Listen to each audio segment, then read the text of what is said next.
아까 이제 김근식 교수님께서 1년 정도의 어떤 유예 기간을 갖고 한국이 좀 주도적으로 대북 정책을 풀어보고자 하는 그런 어떤 사고가 있었던 것 같다고 얘기를 하는데요.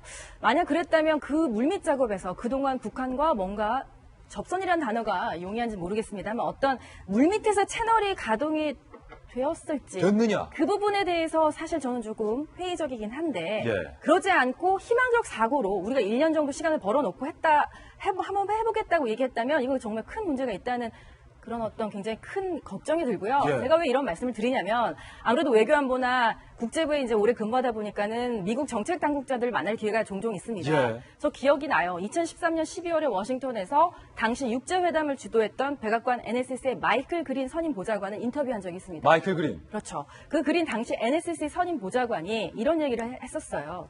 한번 해보자. 육자회담을 이제 진두지휘하는 상황이었는데 제가 그게 물었었습니다. 북한 육자회담 통해서 핵 포기할 것 같습니까? 그랬더니 해보지도 않고 어떻게 얘기하느냐. 지금 나는 대통령에게 한번 해봅시다. 국제적으로 군사적인 접근이 이렇게 얘기를 하는데 우리 정부가 북한을 우리의 어떤 페이스로 이렇게 움직이게 하려면 강과 원의 전략을 동시에 추구해야 되지 않겠습니까?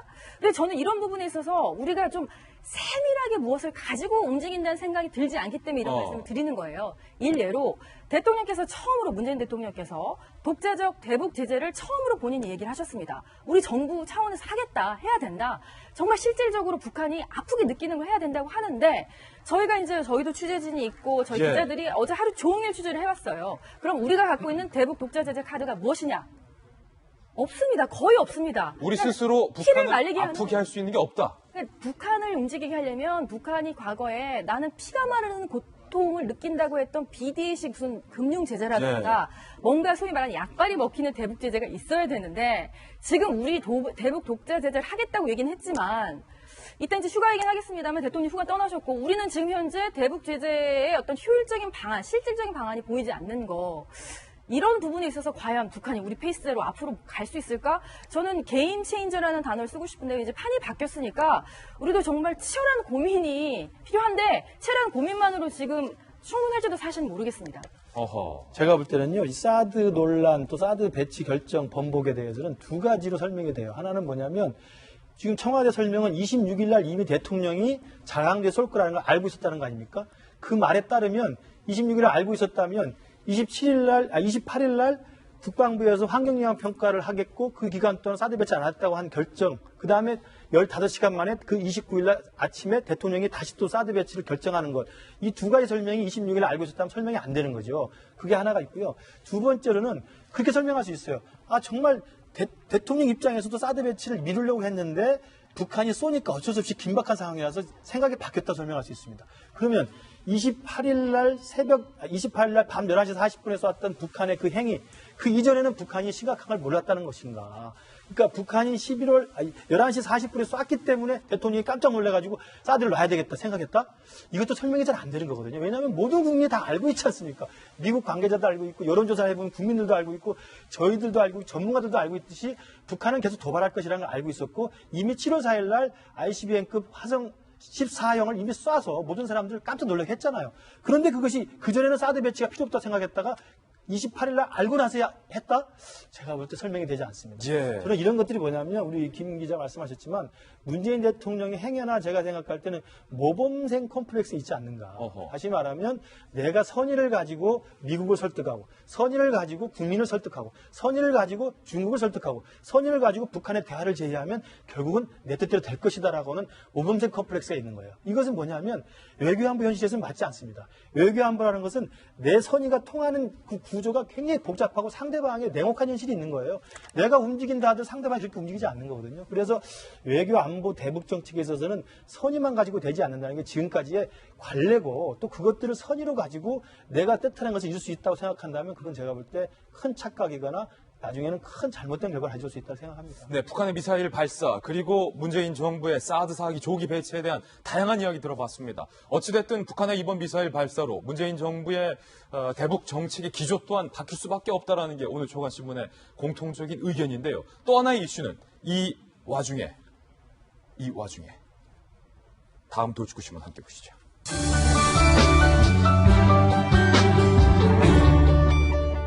첫 번째 신사동입니다. 자유한국당의 혁신위원장이 류석춘 혁신위원장의 발언이 현재 논란이 되고 있습니다. 청년에게 일배를 하라, 일간 베스트, 일배를 하라라고 조언을 했다는 게 논란인 겁니다. 근데 그 상황을 자세히 들여다보면 또 얘기는 달라집니다. 그때 상황, 그때 발언 함께 보시죠.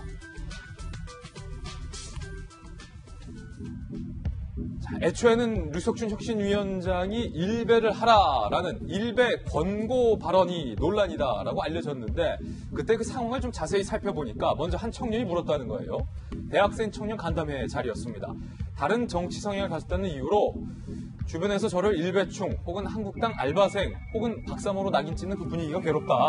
이 청년도 어떤 보수적인 정치 성향을 가질 수가 있는데 그게 고민이다라고 털어놓자 유 혁신위원장이 그에 대한 해결책을 이렇게 조언했다는 겁니다. 스스로가 스스로의 이념에 확신을 갖고 당당해져라. 일배하세요. 일배 많이 하시고 일배해도 된다. 이런 취지로 발언했다는 건데 김병현 박사님. 예. 애초에 달라졌던 거랑은 조금 상황을 들여다보니까 다른 측면도 좀 있는 것 같기도 하고. 일배를 의도적으로 청년들에게 권장했다라는 듯한 뉘앙스는 아닌 거라고 볼 수 있음에도 불구하고 류석춘 혁신위원장이 그동안 가졌던 세간의 비판 중에 하나는 자유한국당이 혁신해야 되는데 너무 우클릭하는 것이 아니냐라는 비판들이 존재했던 거거든요. 그리고 여기에 대해서 단어 선택, 용어 선택 한 가지가 굉장히 중요한데 일배를 해라라고 이제 표현한 것 자체는 사실인 것 아니겠습니까?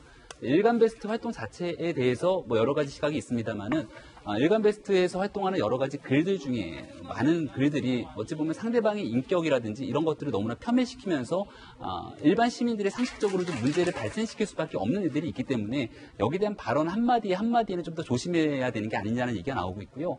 이 막말 중에는 또 틀딱이라는 막말까지 발생하게 되고 있는 건데 류석춘 혁신위원장이 얘기를 하면서 이런 틀딱 얘기를 했다는 거 아니겠습니까? 저도 처음 듣는 얘기라서 찾아보니까 틀린 일에 딱딱거린다 그래갖고서 노인을 좀 비하하는 발언이라는 표현까지 쓰게 되는 건데 류석춘 혁신위원장이 지금 해야 되는 일들이 결국은 자유한국당의 이미지를 완전히 뒤바꾸기 위한 혁신의 수장의 역할을 하고 있다라면은 말 한마디 행동 하나하나에도 굉장히 좀 조심을 기해야 되는 게 아닌가 이렇게 생각이 됩니다. 앞선 일배 권고 발언은 뭐 조언에서 나온 과정이니까 그럴 수도 있다라고 쳐도 뒤에 발언들이 논란인 겁니다. 한국당은 틀딱들의 지지를 받는데 바른정당은 젊은 보수의 지지를 비교적 많이 받는 것 같다. 틀딱들, 저도 처음 봤는데 여기서의 틀딱들이 틀니를 딱딱 부딪히는 노인들의 준말이다. 뭐 어디에서 저런 단어가 나오는지는 저는 몰랐습니다만 뭐 일바에서 나오나 보죠. 틀딱들. 노인들을 향해서 틀딱들이라는 표현이 지금 논란이 되고 있고요. 과거 2015년 유튜브 방송에서 류석춘 혁신위원장이 일간 베스트에 대해서 이렇게 표현했던 것이 다시 회자가 되고 있습니다. 일배는 추구하는 가치가 독특하다. 일배를 악의 근원이라고 이야기하는 건 이해가 되지 않는다. 그러면서요.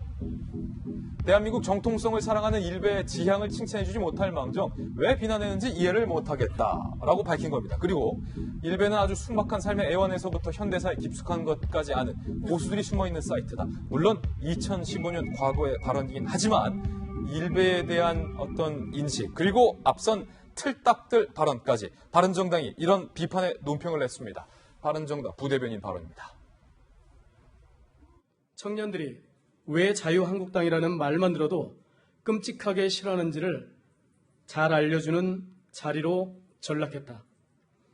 일배 홍보대사를 자임하며 보수의 격을 떨어뜨리고 바른정당 파괴 발언으로 무리를 일으킨 류석춘 혁신위원장과 자유한국당은 국민들 앞에 엄중히 사과할 것을 촉구한다.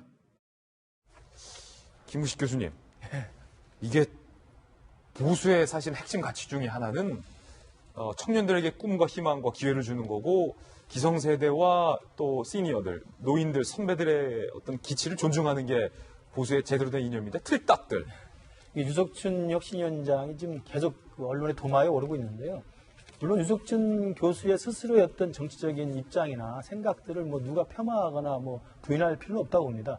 다만 그의 발언이나 행동에 사람들이 관심을 갖는 이유는 제1야당 자유한국당의 혁신위원장이라는 지금 직함을 가지고 있기 때문이거든요. 그러니까 개인 유석춘 교수 뭐 다 알지 않습니까? 그동안 칼럼을 쓰거나 아니면 여러 가지 주장들을 통해서 우리나라에서 굉장히 오른쪽에 가 있는 분이라고 다 알고 있는데 그 이야기에 유석춘 교수의 문제가 아니라 지금 자유한국당의 혁신위원장으로서 그가 내놓는 혁신의 안에 따라서 자유한국당이 어떻게 바뀌는가가 정해지게 돼 있거든요.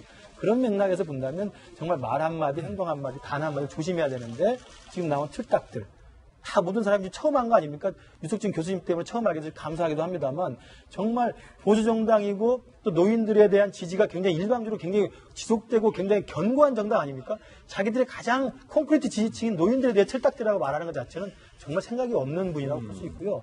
또 하나는 일베에 대한 이야기도 뭐 물론 지금 청년들과의 간담회에서 기자들이 일부 앞뒤를 잘라서 일베를 거주했다고 썼다는 기사도 문제가 있긴 하지만 그래도 맥락을 보면 일베라는 말을 했던 건 분명한 사실 아닙니까? 그리고 그 전에 2015년에 했던 발언들을 보면 적어도 유석춘 교수가 일베라고 하는 그 사이트에 대해서는 나름대로는 좀 긍정적인, 우호적인 생각을 갖고 있는 건 분명해 보여요. 그러나 지금 김병민 박사 이야기했습니다만 우리나라 사람들이 다 압니다만 일베라고 하는 사이트의 가장 대표적인 또 한편의 극단적인 게 저는 통진당이라고 봅니다. 그러니까 우리가 헌법재판소 판결을 통해서 통진당만큼은 용납할 수 없는 좌파로 우리가 낙인 찍혀서 추방을 했잖아요. 그럼 똑같이 개인적으로는 우리 사회에서 일베만큼은 저는 우리나라가 우익이지만 좀 정리해야 될 저는 세력이라고 봅니다. 왜냐하면 일베 사이트에 들어가면 우리가 도저히 동의할 수 없는 내용들이 많이 나와요. 여성 혐오, 지역주의, 그다음에 또 인종주의, 정말 우리가 상상할 수 없는 여러 가지 도저히 용납할 수 없는 그런 가치들이 많이 나오거든요. 그렇기 때문에 그런 일베 사이트에 대한 또 일베를 주장하는 사람들에 대해서 유석춘 위원장이 이만큼이라도 조금이나마 긍정적이고 우호적인 발언을 하는 것 자체가 자유한국당의 미래를 우리가 좀 불안케 하는 그런 우려가 되고 있는 것 같습니다. 예. 지금 며칠 전에 마침 저는 유석춘 이 위원장을 모르는데 며칠 전에 어디 방송사에서 만났어요. 아, 그래요? 그래서 출연을 대기하다가 그래서 이제 인터뷰하러 오셨더라고요, 보니까. 그래서 제가 인사를 하면서, 한국당의 혁신이가 뭐, 열심히 뭐, 이제 잘 뭐 됐냐, 이런 이야기를 하면서 제가 너무 강성보수로 가는 거 아니냐. 돌직구 날렸군요. 연장에서. 아니, 강성보수로 내가 표현을 조절해서 얘기했죠. 너무 강성보수로 가는 거 아니냐. 그런 거는 바람직하지 않은 것 같다. 이렇게 했더니 저한테 웃으면서 여유 있게 그러더라고요. 그러니까 저한테 구구보수라고 안 하고 강성보수라고 하네요. 이제 그러면서 이제 그런 표현을 하면서 말하는 거는 뭐 부드럽게 말씀을 하시던데, 하여튼 요번에 인터뷰한 데서 전문의들한테 뭐 이념의 확신을 갖고 하라. 뭐 너무 부끄러워하지 말고 하라라는 말을 할 수 있다고 생각하지만, 네.